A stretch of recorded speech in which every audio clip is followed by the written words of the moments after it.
Hey, what's up, folks? Welcome to another edition of The Winning Drive. I'm lifetime Longhorn Rod Babers, joined by fellow lifetime Longhorn CJ Vogel, also joined by the coach, former high school coach at Bernie, Capel, Brownwood, Rotan, Belton, also played college football at Abilene Christian, coached there at multiple stints, and on the staff at the University of Texas for multiple head coaches. It is Coach Bob Shipley. What's going on, Coach? How you doing? Hey, doing good, man. Just got back from the Bahamas. Woo! Yeah. Okay. Yeah, man. That you're looking tan too. Oh, that's what I was saying. I was saying that earlier, Rod. Look at it. Yeah, he looks tan. Yeah, he looks relaxed. Yeah, CJ sporting his hat from SwadeandShieldCo.com, Burnett County Rodeo, baby. That's right. I got it on. I got that thing on, Coach. Yeah. I love it. Hey, there you go. Go check it out, man. Go check it out. See? Hey, and that's what Coach is doing these days. You can go check it out. Right. That's right. Yeah, all good, man. All good. Ready for a good baseball game tonight. And, hope UT can pull it out. Hey, they wore those UT caps last game. Coach got some jokes. Coach got jokes for y'all because the rumors are that Texas is gonna win regardless tonight. They Texas may end up being the big winner. We'll discuss it, of course. That's what I hear. Yeah, the big news on the 40 acres, of course, there's no burying the lead. Texas will be looking for a new baseball coach. Maybe they're not even looking anymore. Maybe it's already settled. They already know who their next head baseball coach is going to be. It just hasn't been announced. Coach David Pierce has been relieved of his head coaching duties with the Texas baseball team as of this morning. I believe Kirk Bowles was the first one to report that. So we'll get into that a little bit. We'll talk about it, of course, all your questions, comments, that and recruiting. Shout out to my man CB joining us as well. And we'll get to some recruiting nuggets because CJ was working hard over the weekend, man. And great stuff, by the way, CJ. Appreciate all your efforts, you and Jerry, man. Y'all been grinding on those recruiting visit weekends. So I want to get your thoughts about a lot of stuff. And of course, I'm sure we'll have a lot of questions. Remember, super chats can interrupt the show at any time. You can jump to the front of the line. We'll throw those out there. So those will be our two main topics of conversation. But there are a couple other things that I want to get into as well as it relates to Texas football. But let's start with the biggest story. Then we'll get to some recruiting stuff. But gentlemen, Coach Pierce, no longer the Texas baseball coach. Well, obviously, we talk a lot of Texas football, and of course we will. But Longhorn fans, no matter football, baseball, no matter what sport you follow, are following this story. And CJ, the rumor mill, and Coach just hinted at it there. It is some crazy rumors out there about who's going to be the next head coach at Texas, and the timeline of the announcement of Coach Pierce being let go. It also, to some people, it hints at potentially it being down to a couple of candidates. Your thoughts?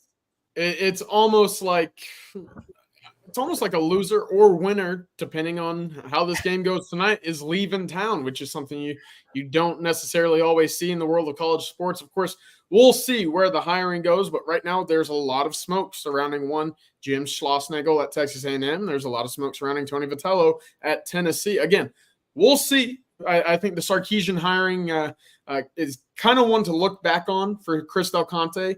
Of course, there's a lot of smoke around Urban Meyer and a lot of other candidates at the time. Where did Sarkisian come from? Kind of left field, right? It was kind of out of the blue at the time of that hiring. Could all of this noise and smoke that we're hearing right now regarding the baseball hiring be the same situation? Perhaps. I just think there's been so much, though.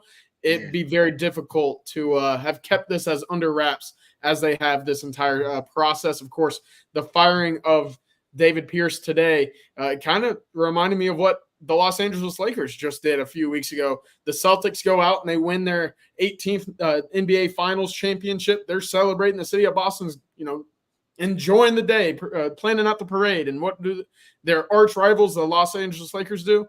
We're going to hire our coach today. So all the headlines are focused on what's going on in Los Angeles and not the celebration that's going on in Boston. If that's the case, and it certainly has been today with the firing of David Pierce on the day of what could be Texas A&M's first national championship in a Big Three sport in almost 100 years, I think. But besides the point, that does feel like it's taken the world of college baseball over just a little bit in terms of who everyone is talking about on a day like today when the focus should be on the game. Here we are discussing what might be the next head coach at the University of Texas, which is the premier baseball program in the country, of course. But again, Blake Monroe, or on Texas Football's Blake Monroe, is about to put up a great article regarding the search, regarding what he's hearing right now. Moving forward. So be able to head over there to ontexasfootball.com. He should be posting that up in the next 5 to 10 minutes as we inch closer to first pitch in Texas A&M and Tennessee Game 3 rubber match of the College World Series. Yeah, it's an interesting point, though. You're right about how it feels like that Texas stole the headlines regardless of who's going to be if it is one of the potential coaches that's still obviously playing, or if it's another coach out of left field. Texas stole a lot of headlines from the Aggies in that situation. So maybe that's what this is all about, could be. Or maybe there's some smoke where there's some fire where there's some smoke, I should say, because it seems like there's a lot of smoke that, man, Texas is going to make a big splash here, a big move. And Coach, you hinted at the rumor mill has Texas doing something pretty diabolical. And there's even there's some people saying this is unfathomable and cannot happen. And there are others who are saying, no, it's very possible that Texas could take the Aggies coach no matter what happens here. Like, that could happen. That would be truly some diabolical stuff. Like, that would to me, that would put CDC on another level. That'd put him on another level in terms of kind of the diabolical genius. You're talking about Kaiser Sose, Darth Vader, Nino Brown type stuff going on here. If that's what you're doing, if you're going to steal the baseball coach and if they end up winning a national title and you do it, that would be wild. I even me, and I know Texas has the power to do that.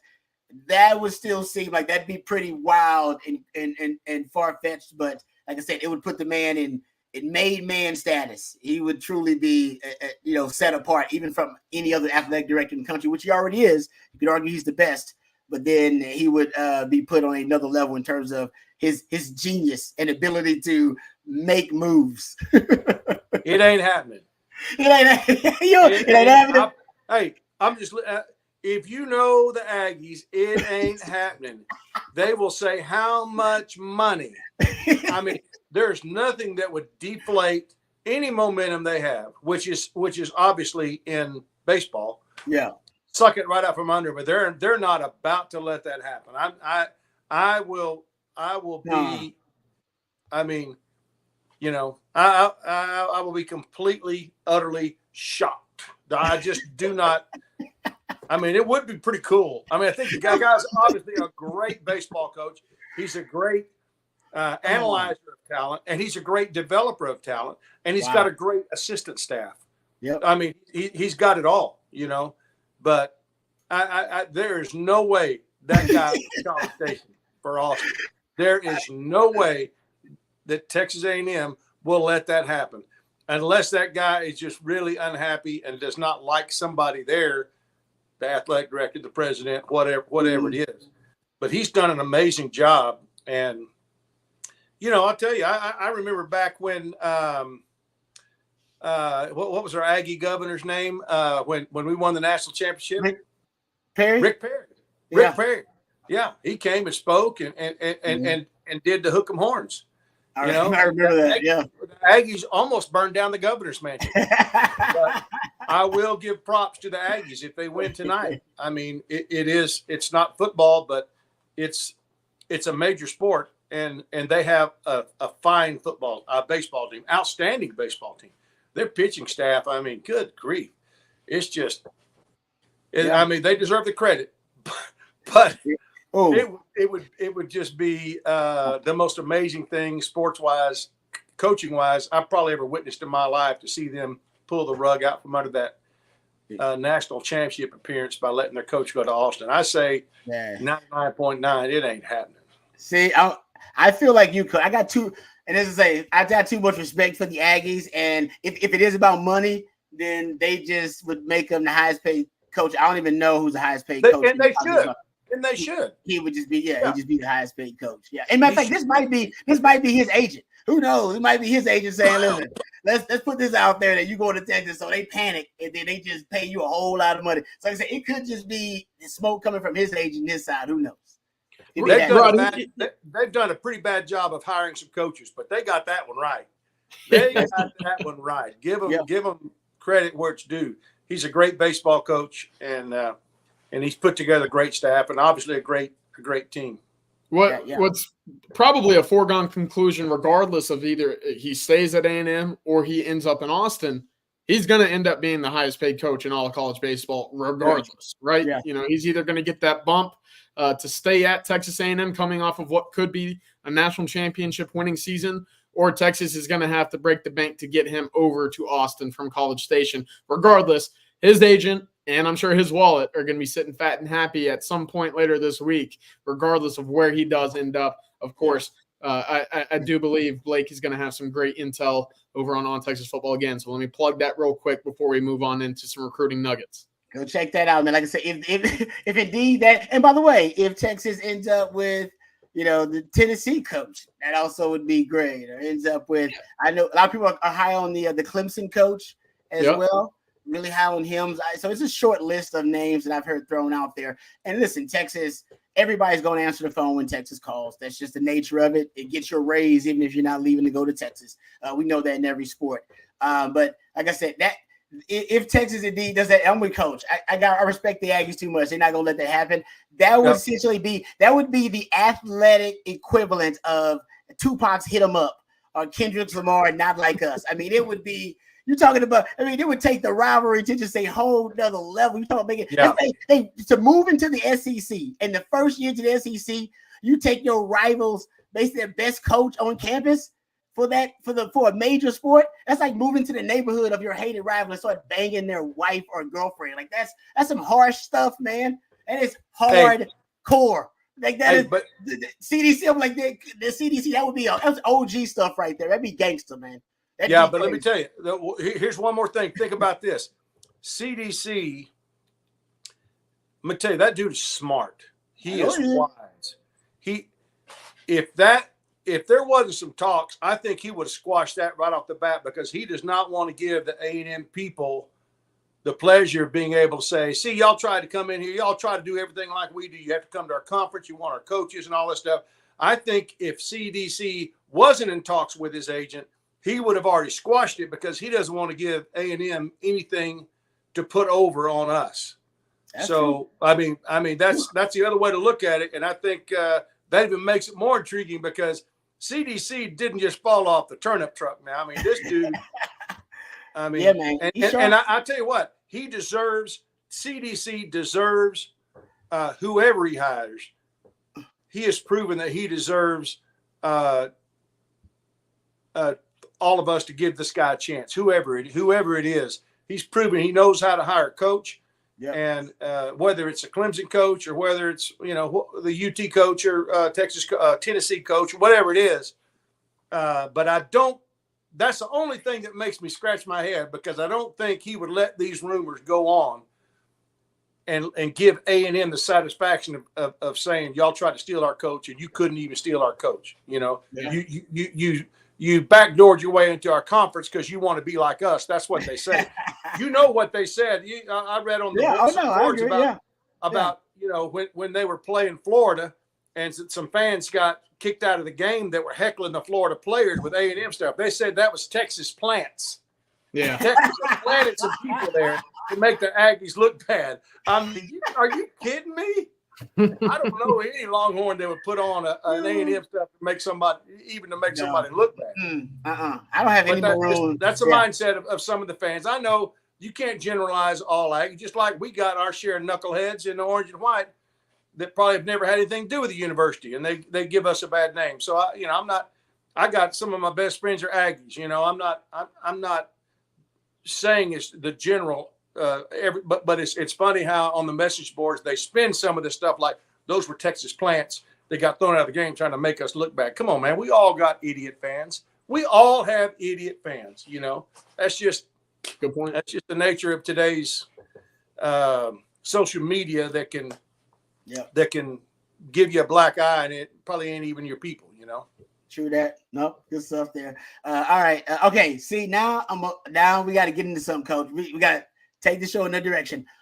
First of all, Mama Vogel is joining us. So thank you, Mama Vogel. Well, look at that. Man, she sent a super chat. Look at what the super chat's about. How about this, Coach? Mama Vogel wishing CJ a very happy birthday. Tried to do a super chat, but now I'm new to that and old. Hey, CJ, happy birthday. See, this is how guys are. Guys, thank you. Thank you. See, I'm getting old, Rod. I'm feeling old. You're such a dude. Guys being dudes. They didn't even tell anybody it's his birthday. I had no idea. No idea. Okay. Who had a birthday last week, Rod? Who had a birthday last week? I didn't. Yes, you did. No, I didn't. My birthday's October.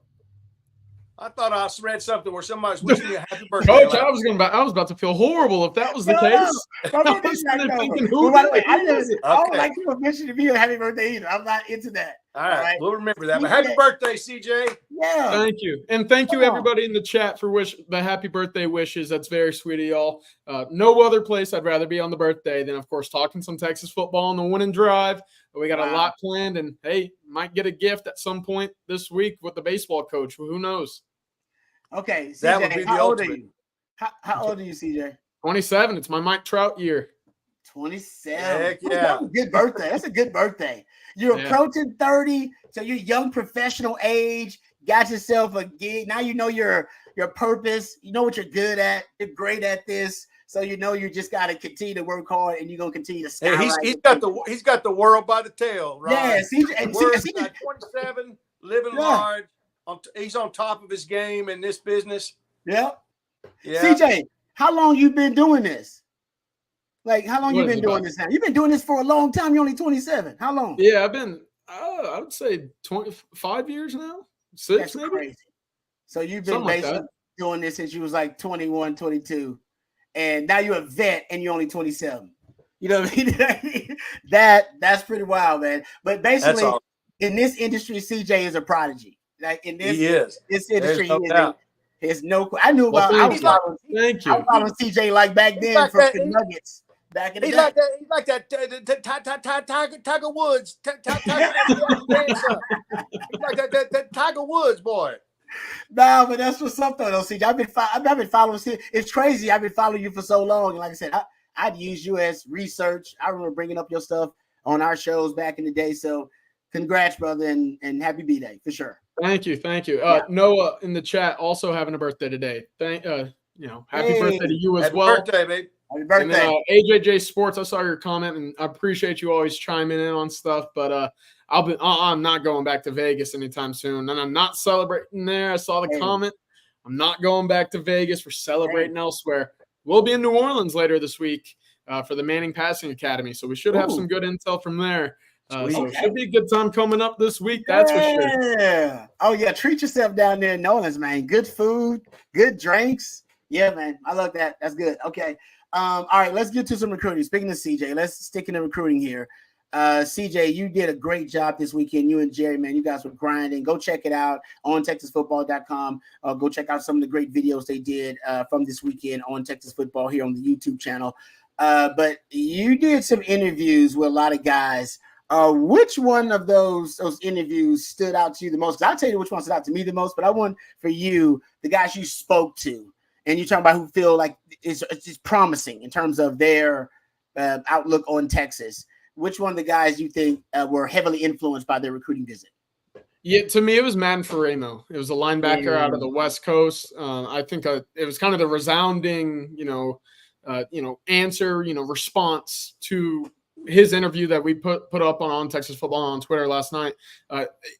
That's a smart kid. That's a kid that understands it. He has a great family. Of course, Notre Dame doesn't recruit kids who aren't, bright up between the ears, right? He's got that. He's being recruited right now by Texas and Johnny Nansen as a middle linebacker. They also like him a bit off the edge, so they might be spinning him around. Should he be the guy to go along with Elijah Barnes, who I think some folks behind the scenes think he's a little bit bigger than they expected to come in. He came in around 6'3", 230 pounds. So that's a big boy, and he can fly. We watched his tape a week ago, Rod, and I think there wasn't a draw at one point that didn't drop, having seen what he could do on the field. Texas is making some noise here. I think coming into this weekend, Notre Dame was perceived to be that heavy favorite, right? They had been after him for quite a while. It was also thought to be his first time on campus this weekend. Not the case. We actually learned at the airport Saturday morning or Friday afternoon, that it was actually his second time coming back to Austin, which plays a little bit more into how we view Texas. You know, if he were to take money out of his own pocket to come out to Austin his first time, that says a lot. That's interest on his end more so than Texas pursuing out west, where it was kind of perceived to be the case earlier this week. But hey, Texas did a great job. He had great things to say about the program, the coaching staff, and of course the opportunities and the networking available to him in the city of Austin, which is something that's very important to him right now. So Texas did a good job. I think they're sitting right there, maybe a smidge behind Notre Dame at the moment, whereas coming into the weekend, they were a distant second. So narrowed the gap for sure, but coming out of the weekend, I think he absolutely had that top interview and one that folks were really interested to hear after his time on campus. Yeah, I like his game, man. I love his quote to us as a football player. How do you not choose Texas? It's like, right. Man, that it sounds like, well, it sounds like you choosing Texas, but that's a good sign, no doubt, when he's saying things like that after his recruiting visit.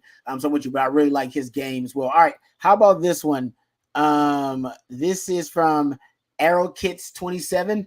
Thank you for the question. It says, anyone else fear that the city of Austin might actually be becoming a negative in recruiting for some of these kids? As a longtime resident, it's not the city it once was, sadly.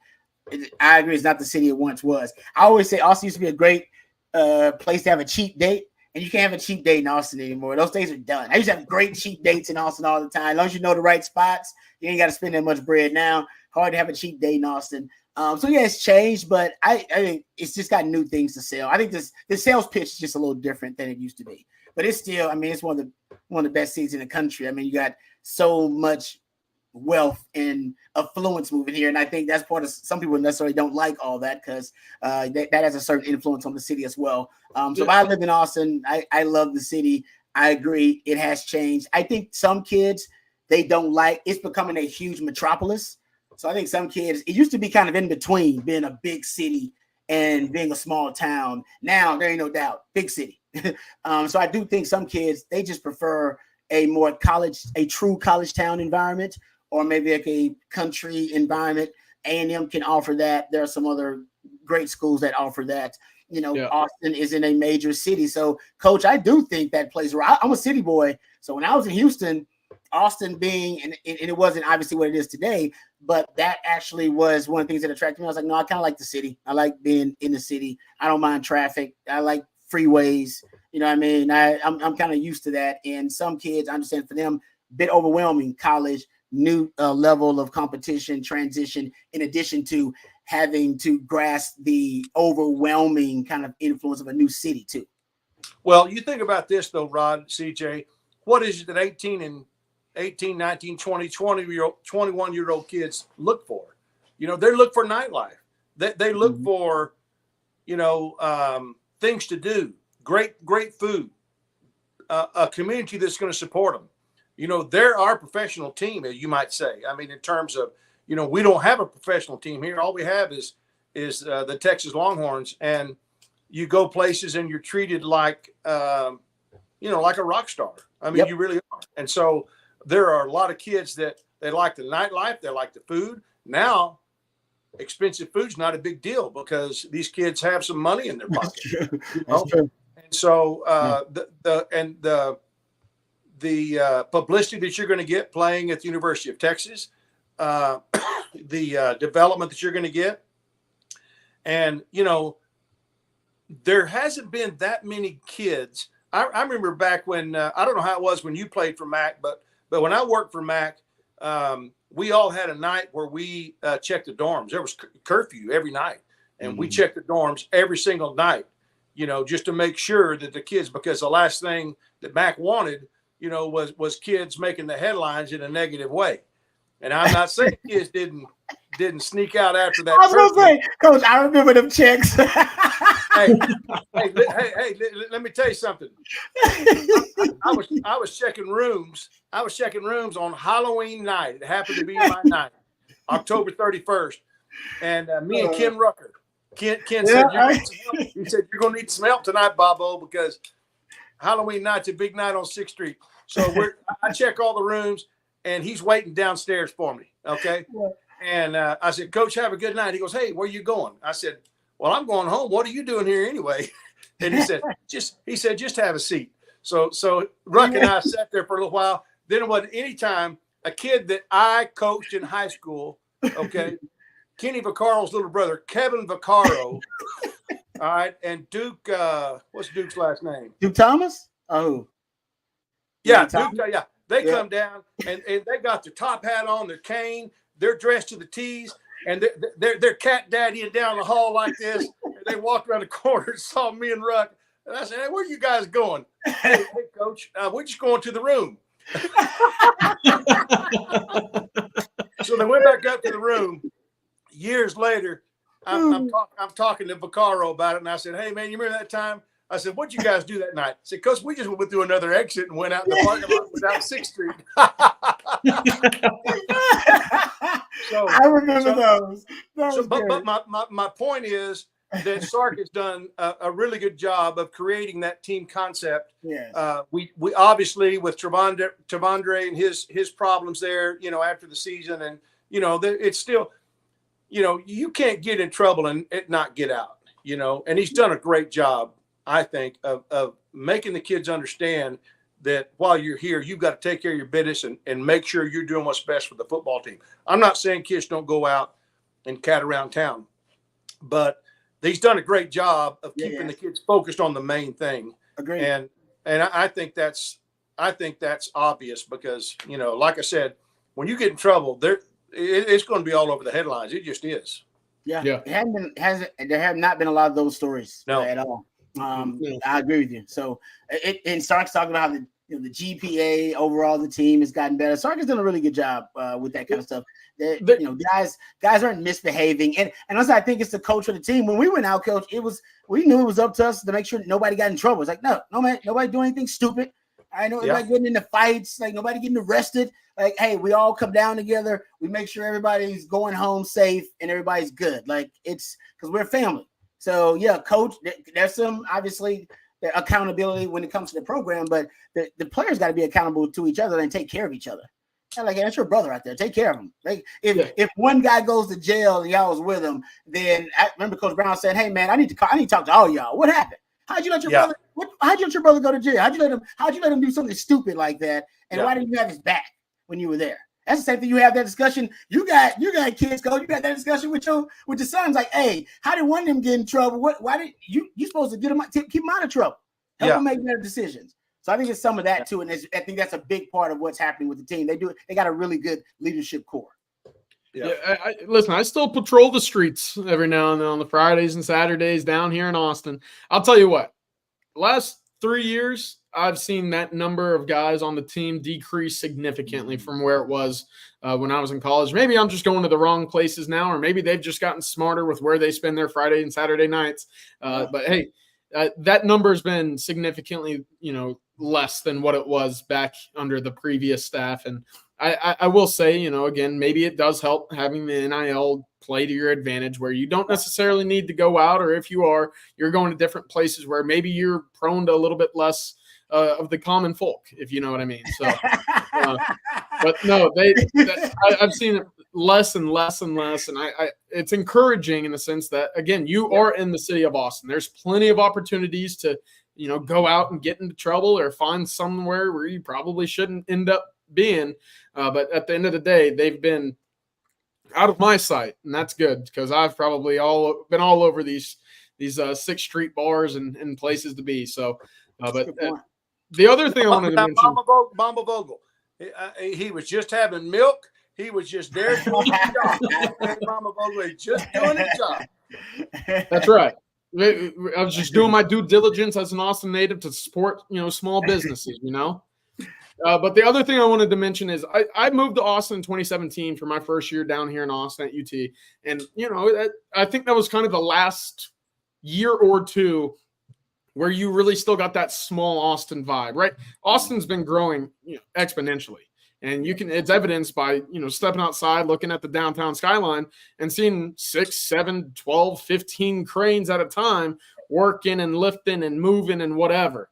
And it's interesting, because we talked about it. This whole conversation stems from recruits coming down to Austin, maybe not enjoying, the hustle and bustle of the city. Well, what's been pitched a number of times this week and this month throughout the official visits is the networking opportunities. Kevin Wynn was shown a number of restaurants. He wants to study culinary. UT was like, hey, we probably don't have what you're looking for specifically with your major, but what we do have is tremendous 5-star restaurants, hotels with great, opportunities for you, basically. Let's see if we can get you in contact with them. That's exactly what they did. We heard it a few times at the airport on Sunday they talked a lot about Elon Musk moving his headquarters down to Austin.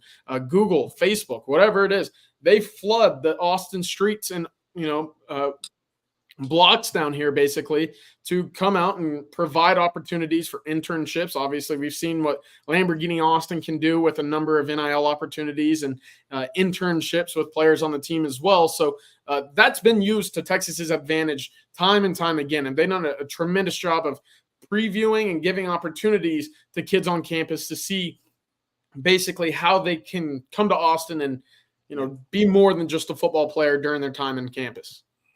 Good stuff there, CJ. All right. How about this one from Kyle Vachoska? And people have been asking me about this too, about Coach Joseph and Coach Gideon. He said, Rod, I know it's not fun to talk about, but do you think Coach Joseph and Coach Gideon are coaching for their jobs this fall?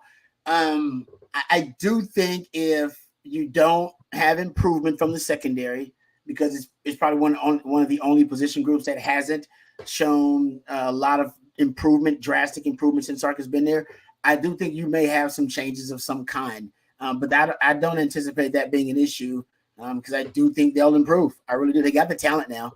The talent's there. The guys know the system. We're expecting big leaps, all right, from the edges this year. They brought in as much veteran experience as they could to replace Devondre Sweat and Byron Murphy.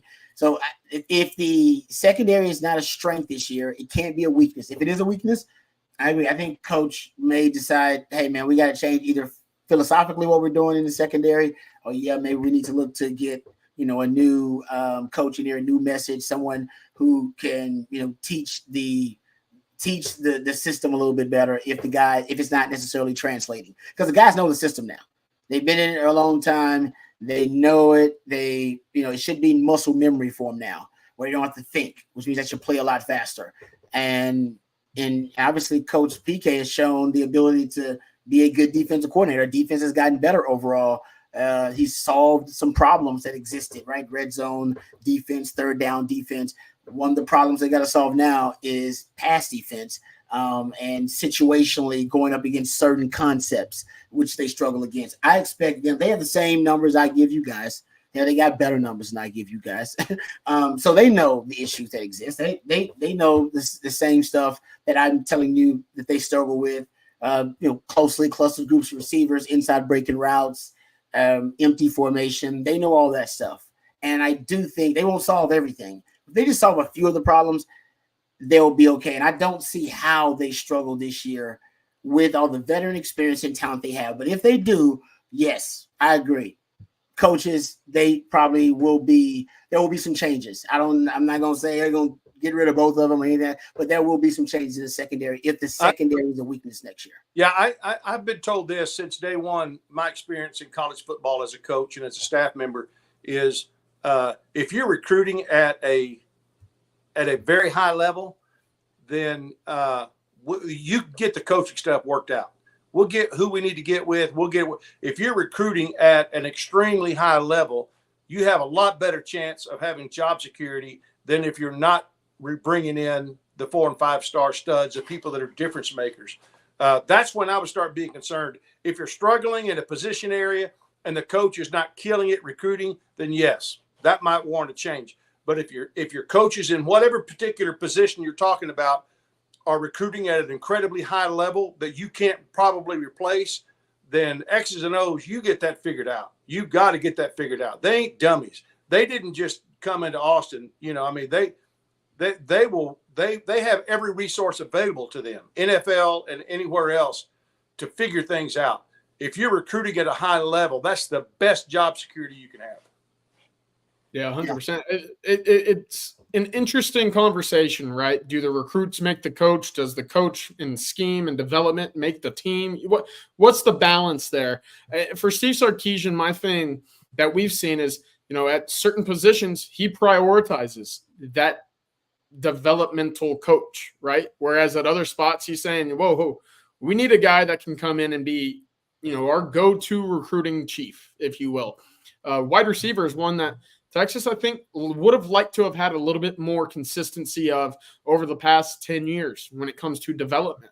What does Steve Sarkisian do? He goes out and he adds Chris Jackson from the Jacksonville Jaguars, who in 2022 had just come off of one of the more surprising seasons when you look at Zay Jones and some of these guys that they had on their roster at the time, even without a Calvin Ridley, a guy who was looked at as a top 10 wide receiver in the country. Well, it was Trevor Lawrence's best season.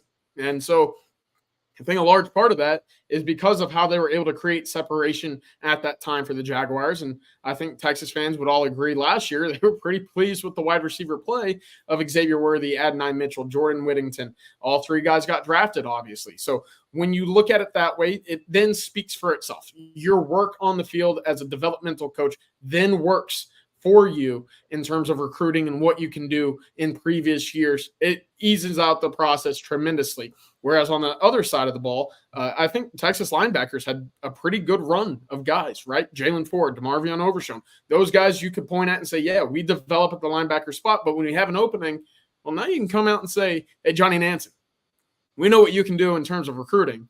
Linebacker's an important spot regardless. We're going to need those guys there. Oh, but you can also help us everywhere else on the defense. Let's see what you can do here. And I think that's exactly the approach that Texas has, or Sarkisian had in his hiring process, and it's paid off at both spots. It's just a different route to get to the same position. Yeah, no doubt. I think the first place they're going is they're trying to change their philosophy a little bit. More versatility, more foot speed in the secondary overall, and they're recruiting guys who are coverage specialists. And they got more of those in the secondary now. Derek Williams, Malik Muhammad. I think the hope is that the secondary takes a huge leap because of those kind of, you know, like I said, changes. Like, do you believe organizationally or you believe conceptually that you're changing before they have to make a change with a coach? I believe for Sark, it's the last thing he wants to do. He's shown that he's a continuity guy, and he believes he's made the right hires already. They just got to tweak some things. I think the tweak this year has been more speed, more versatility, more coverage specialists, and we'll see if that works for him this upcoming season. But I agree, good stuff there. I know somebody wanted me to look up Terry Joseph's like history of DBs in the NFL too, or DBs he's developed. I got his 7 DBs in his, what was he got, 18 years that have been drafted. So I didn't look at undrafted free agents. Got a 1 first rounder, 2 second rounders, a 4th rounder, 2 6th rounders, and a 7th rounder in all of his times and all of his stops. It's not bad here at Texas, and the assumption should be that, you know, you have even more here at the University of Texas because this is probably where you've had the most talent to work with as a coach. All right, good stuff there. All right, let's get to thank one of our sponsors before we move on here. We got to thank the good folks over at South Point Dodge. We really appreciate them sponsoring the winning drive and being a part of the On Texas football family.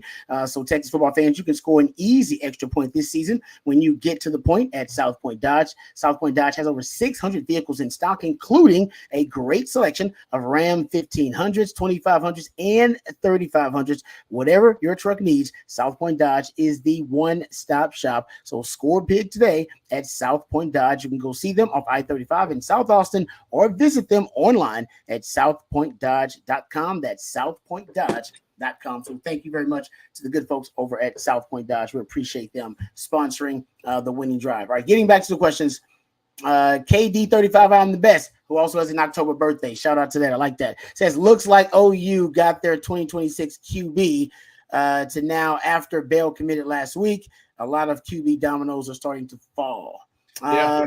CJ, you any thoughts about how many more QB dominoes are starting to fall? And these QBs, when they commit early, how do they stay committed more so than other positions who maybe commit very early as well? Because I know in some positions they commit early and you kind of take it with a grain of salt. But how about quarterbacks when they commit this early? Yeah, I think they normally do stick. And I think it's because you take them so early, you're so invested in that recruitment. Quarterbacks, obviously, they make a big difference. Yeah. Real quick, a few other dominoes have fallen already this week after the Diabell addition to Texas.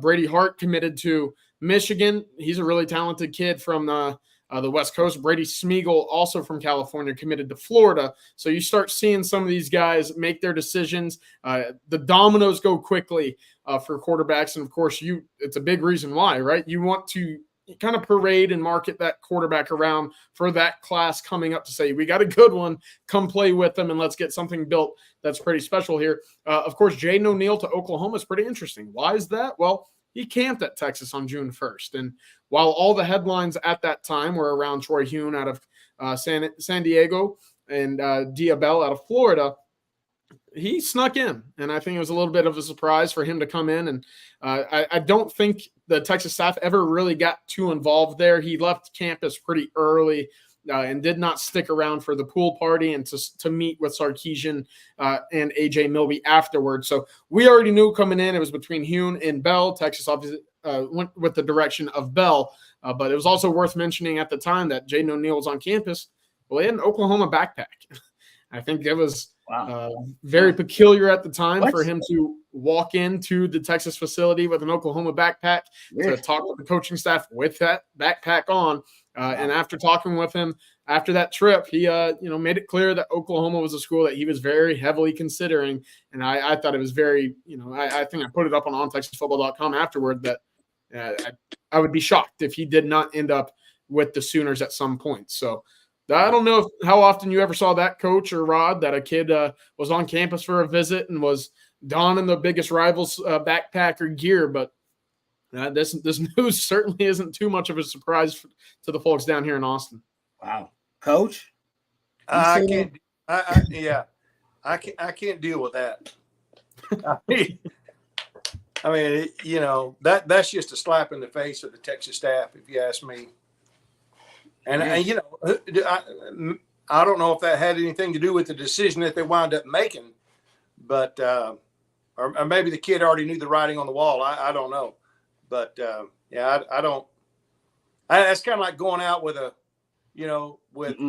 with a girl who's wearing some other dude's rings or necklace. You know what I'm saying? I mean, it's just like, okay, I see where this is going.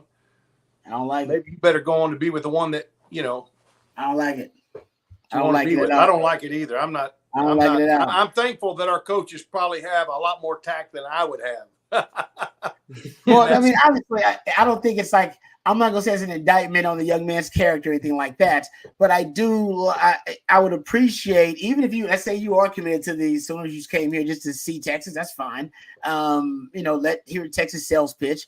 I like the certain level of respect that, hey, that's their bitter rival. You shouldn't be wearing, I don't think you should wear any other school when you go visit another school. You shouldn't wear their stuff. But, man, the rival, that's one of two things. That's a certain level of petty there, I feel like a little bit. Either the guy does not understand the depth of the rivalry, or he's just disrespectful. It's simple as that. What else could it be? Either he doesn't understand the rivalry, or it's just total disrespect for Sark and his staff. I hope it's the former. That he just don't understand it. He don't know how deep it is. I hope so. It don't matter that much to him. But either way, I still wouldn't wear any other school though. I wouldn't wear any school. This stuff to a visit. I don't think that's the right thing to do. But hey, man, I know the kids these days. Hey, they got a different kind of swagger. I sound like an old man. All right, let's get to another one of the questions here. This comes from LL. I don't know if it's cool or Jay, but it's LL. Jay. Appreciate you. CJ, you think Texas still has a shot with Dorian Brew? Heard this name a lot. Yeah. Obviously, the talented cornerback out of Conroe, Texas, was on campus for a midweek around, 5 days ago? Made his way up to Columbus, Ohio for his time with Ohio State this weekend, and that's who previously was anticipated to be the team to beat earlier this winter as we headed into spring. It was Ohio State that was the big favorite for Dorian Brew. they have since loaded up with Devin Sanchez and Naeem Offord, who are both 5-star cornerbacks. So Ohio State kind of fell by the wayside, and now Texas had felt good early spring. Right now, I'm not sure if Texas is in that pole position spot for him at the moment. I don't think that they are. I think that this is still a lengthy race ahead of everybody. Of course, there's a number of other schools intrigued here. USC is a big one to watch out for as well. I will say this. I don't think Texas is that team right now for Dorian Brew, but I do think that there is some life still up and available in the race for Devin Sanchez. I don't think that door is completely shut just yet. Okay, like that. Can I ask you something? Just me, I got a recruiting question. Man, what's the deal on Nick Townsend? Yeah. Coach, I don't know if you got a chance to watch this kid. I haven't seen him. The more you watch him, the more you like him. And he's an athlete, but what projected to be a tight end or something like that, right? What's the skinny on? Ain't nothing skinny about it. What's the lowdown on Nick Townsend? Yeah, no, his visit went very well this week, and I heard some positives that lead me to a lot of confidence in the Longhorns and where they sit right now. He has a decision coming July 8th, so 2 weeks from now, we should be seeing some sort of answer, some decision from him, and where he will end up playing his college ball. I think the Longhorns have made it very clear that they want 2 tight ends in this class. They already have one with Emory Winston out of Georgia, and they made it clear that, hey, we need a second guy like you. Obviously, he can stretch the field. He's a sub-11 100-meter dash guy at, about 6'4.5", 230 pounds. He's a big kid, right? And I think you watch the tape, him running away from 4 defensive backs right there, Coach. He can go. A big-time player.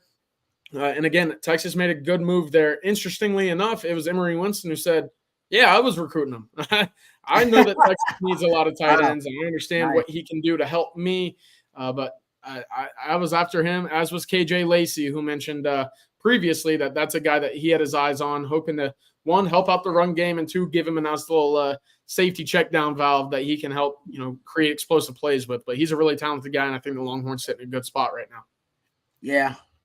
Coach, he is he's a special kind of athlete, like a unique athlete. They can get him playing tight end, that kind of speed. This is JT Sanders was a very unique, elite set of skills and traits as a tight end, but he didn't have the speed like this young man has. And so that's one thing that he's got that I think Sark has always wanted in tight end. He wants it in Amari Niblack. He has it, I should say, in Amari Niblack. But Amari Niblack's missing some of those other traits you want in a 5-tool tight end. I would say this young man has the raw material to be a 5-tool tight end if developed the right way. And JT Sanders was that guy too, but he didn't have this kind of speed. Yeah, he has the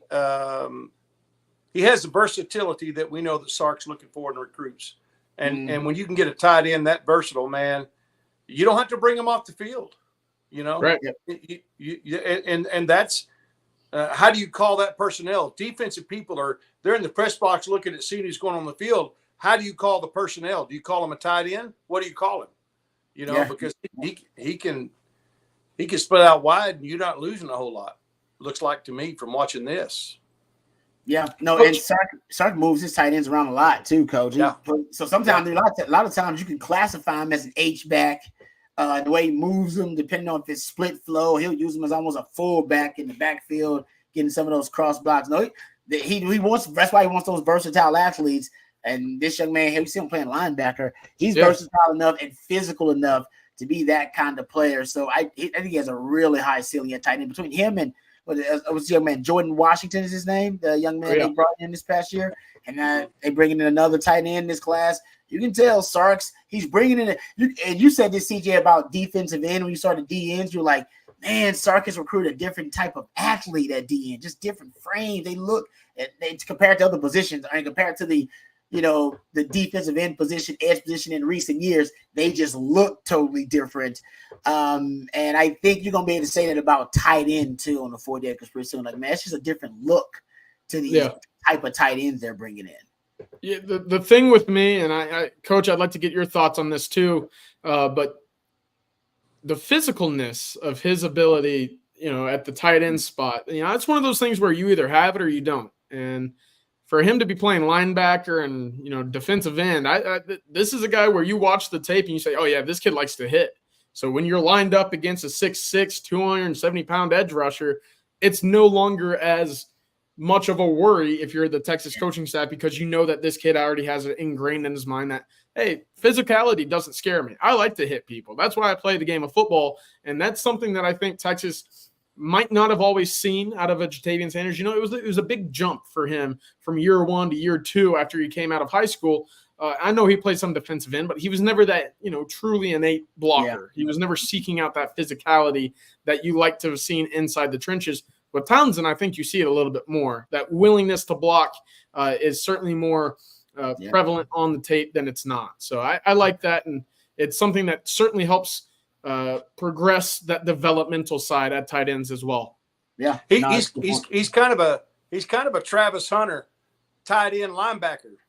He's like a big, big Travis Hunter guy. I mean, how could you not want this guy? How do you miss? How do you miss on recruiting a guy like that? He obviously plays with a lot of passion. He's very aggressive, and he's got the wheels to get himself out of trouble. He's definitely the kind of guy that Sark likes to get. I would love to have him on our roster. Cotton says top NFL teams have elite tight ends. We need to follow the league. Sark pays a lot of attention to the league, and I'll give Sark credit. Sark has said publicly the tight end position is the second most important position in his offense behind quarterback.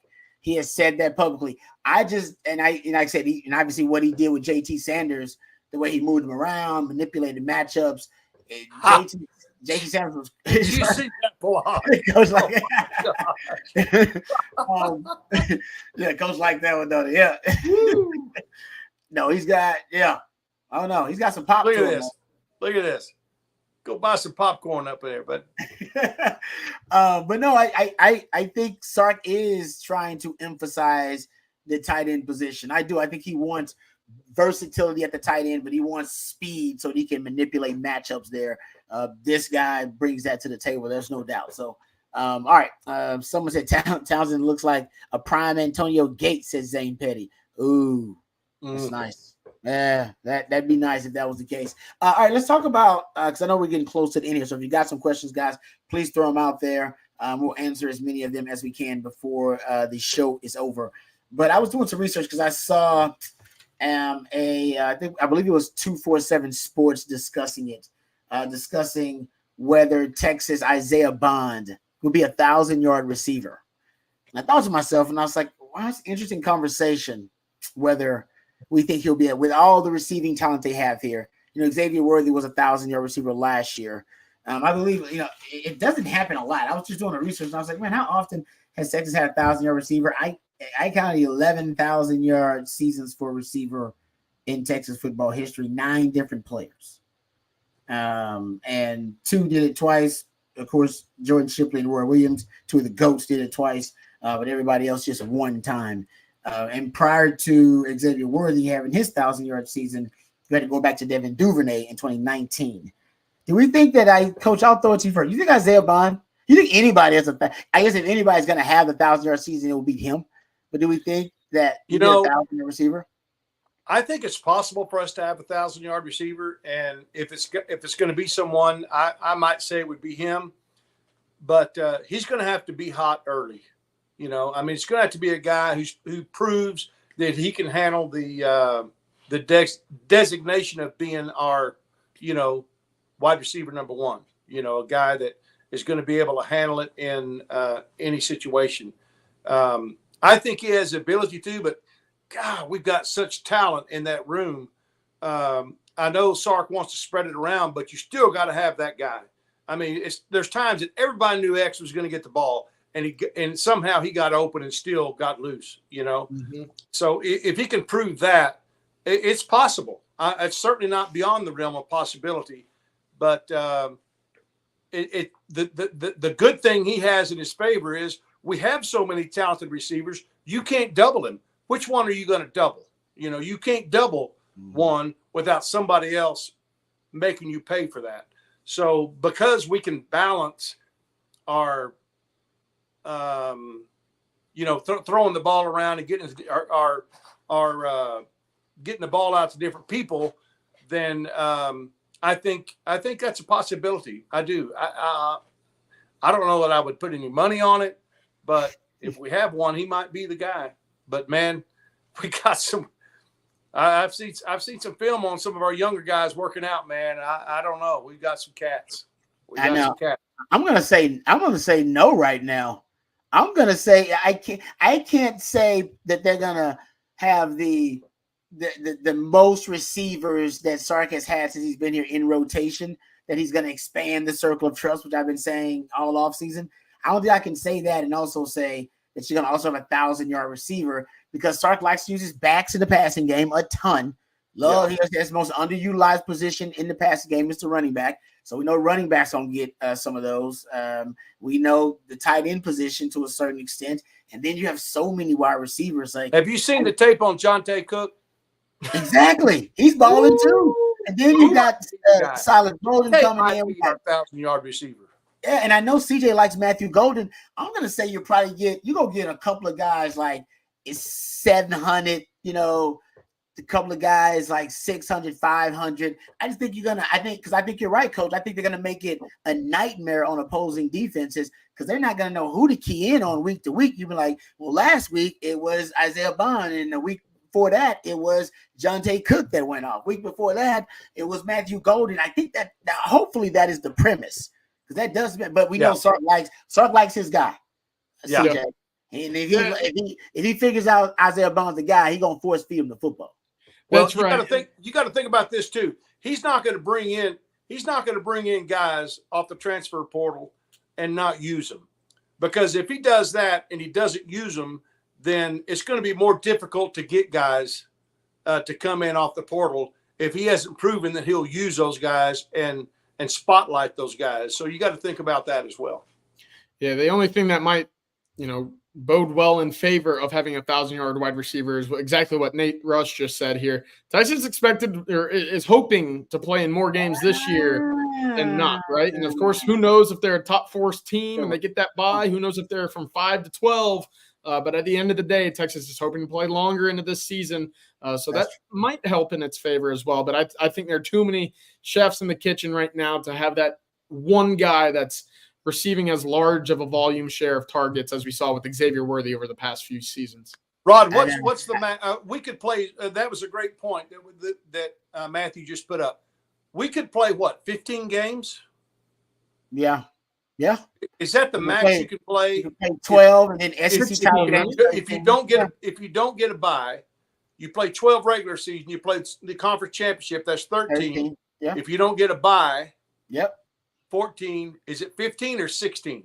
I think it's 16 would be the max. Yeah. If you play 16 games, you'll get there. You may have 1,000 yards. And that's a great 16 point. games at a 1,000-yard clip at 16 games. It's only 62 yards a game. So of course, now you'd have to play 16 games, of course, but that's certainly attainable. No, you're right. It is. It definitely is, because I'm not even sure if Sark was on that staff. It was that 2018 Bama. They did it with those 4 receivers. I believe Judy ended up with 1,000 yards. And that was they had Waddle and Ruggs and Devontae Smith, if I'm not mistaken, in 2018. Yep, here it is. Yep, I got it. Judy was 1,300 yards, Ruggs 741, Waddle 848, Devontae Smith 693. Now, that was early on, but I'm saying it was a deep core. But that was just 4 guys. We're talking about Texas having potentially 5 to 6. We forget about DeAndre Moore. Can throw him in there a little bit as one of the guys. Jonte Cook, Matthew Golden, Isaiah Bond, Bolden, and hell, Ryan Wingo. I forgot about the young buck. Oh, yeah, no doubt. The young phenom. Don't forget about him. Throw him on there, too. All right, we got another story we got to get to here, because this is breaking news of sorts, CJ. And I believe my man Bobby Burton just broke this. So go check out On Texas Football, and you can get the story. And actually, you know what? I can let CJ dive into this, because I'll try to work on getting, because I believe we can get Bobby on to talk about this. But CJ, the details: Texas getting a new, they're getting a new quality control assistant, right? That's right. Yeah, no, a big-time recruiting coordinator and professional scout. That's Bill Reese. the father of Tommy Rees, who is obviously the offensive coordinator at Alabama, former quarterback at Notre Dame. Of course, Bill Rees, very talented, has a lengthy resume. He was the recruiting coordinator at UCLA from 1979 to 1994. And then listen to this, worked with the 49ers, the Bears, Chiefs, Browns, and Buccaneers, anywhere ranging from a college scout to director of player personnel. Of course, had to stop at Wake Forest as well. Texas has seen some turnover this offseason with Billy Glasscock headed out to Ole Miss. And, of course, Bobby Merritt headed off to Rice to become their general manager. Texas just, of course, aided that room right now with the addition of Rees, who, again, very lengthy tenure. He's been around the block. He understands talent. This is a guy that's done it at the highest of levels and just spent the past 7 seasons from 2017 to 2023 as the director of scouting at Notre Dame, who's had some success, I would say, in terms of getting guys to the league. So this is a pretty successful. We got Bobby on the chat right now. Let's hear from him. There you go. That's the man. What's up, guys? Y'all doing all right today? Doing What's good, up, Bobby? Bobby. Yeah, you're breaking news, brother. So we appreciate you coming on. CJ was just giving us some of the background on this new hire for the Longhorns, but you broke the story at OnTexasFootball.com. So what can you tell us about the new hire for the Horns? Yeah, Bill Rees is actually a guy, and Bob Shipley will appreciate this.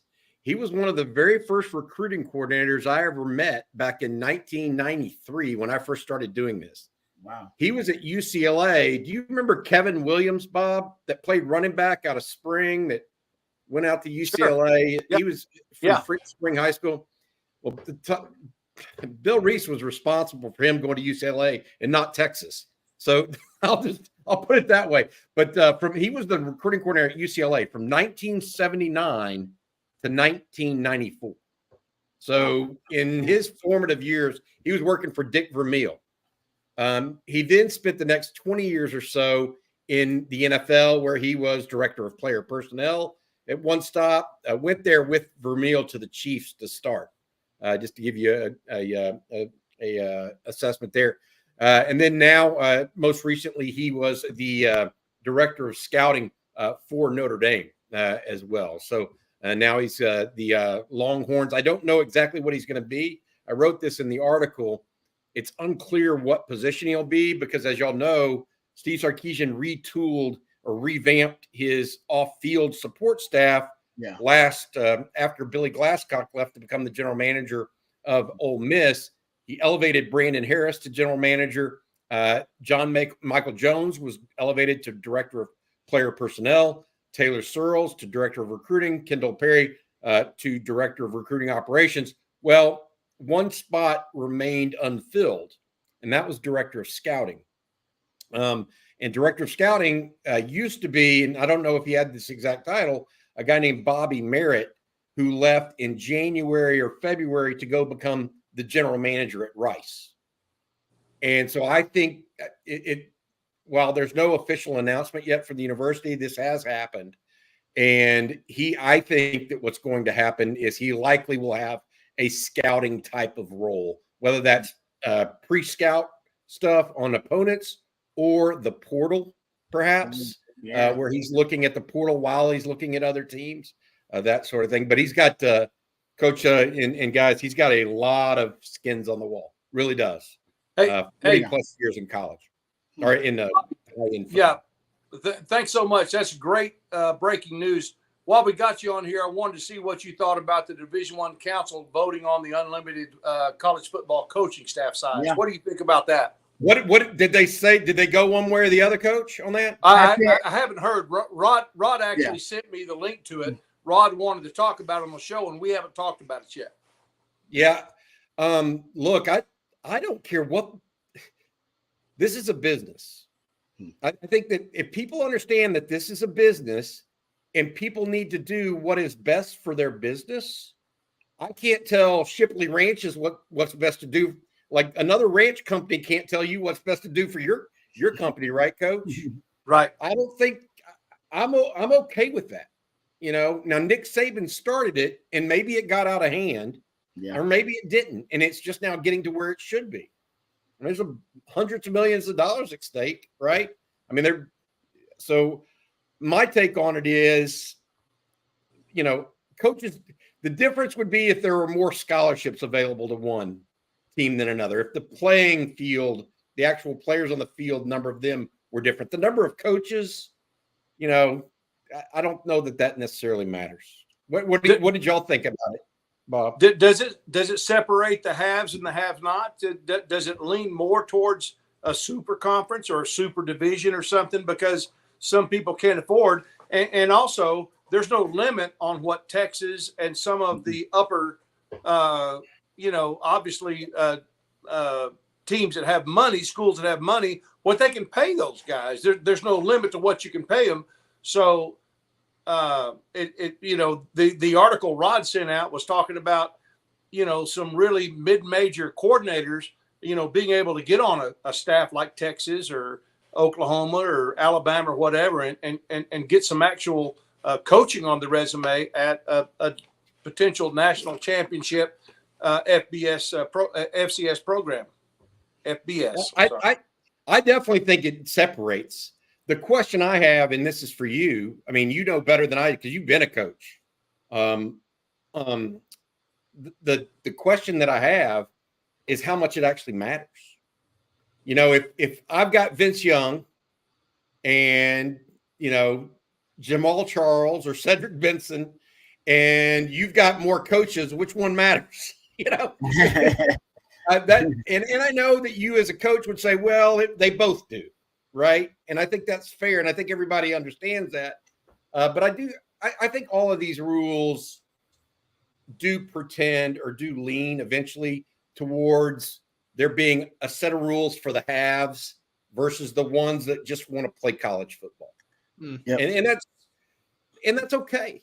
I mean, look, there's really about 60 to 65 of those teams, we think, not 130 like there is today. Mm-hmm. You whittle that list a little bit, and I don't know if it's 65 or 48. I'm not saying I know that exact number. There is a difference. Does Rice really, I just use Rice as an example. Are they really going to be in that category? Or are they going to be in the category where, hey, we want to play college football? Right. Yep. Right. SMU has proven they want to play, major college football. Mm-hmm. And so there's differences in nuances. Tulsa doesn't want to play major college football, right? They can't. Teams like that, even though they're Division I, what are they really? Yep, I agree. It's a good point. All right, Bobby, we know you've been working all day. We appreciate you. Breaking news for us. Thanks for coming on and giving us the info on the latest hire for the Longhorns. We'll see you later, brother. All right, y'all be good. Thanks, Coach. Good talking to you, Rod. Thanks, Bobby. You too, brother. That is happy the birthday, legend, Bobby. Thank you. Hey, see, Bobby knew.